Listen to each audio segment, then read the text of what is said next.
एखादी व्यक्ती जगविख्यात होते, या जगामध्ये प्रसिद्ध होते, सगळ्यांना माहिती होते.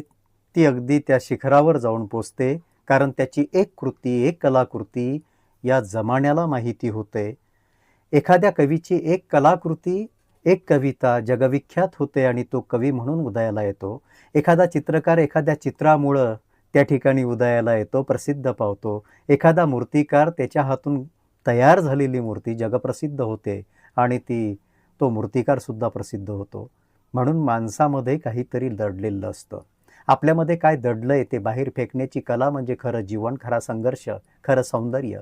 पण ते बाहेर फेकल्यानंतर त्यामुळं जर आपण प्रसिद्ध होत असू, त्यामुळं जर आपल्याला उच्च कोटीचा आनंद मिळत असेल, त्यामुळं जर आपण एका वेगळ्या उंचीला जाऊन पोहोचत असू, तर ती खरी जीवन जगण्याची सक्षम कला असते.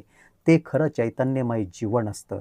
दुसरं तिसरं काहीच नाही. आपल्यामध्ये काय दडलं हे शोधण्याची कला म्हणजे जीवन. इतरांसारखं जगण्याला जीवन म्हणता येणार नाही आणि त्यामुळं आपल्या पदरामध्ये दुःखच पडतं. नमस्कार.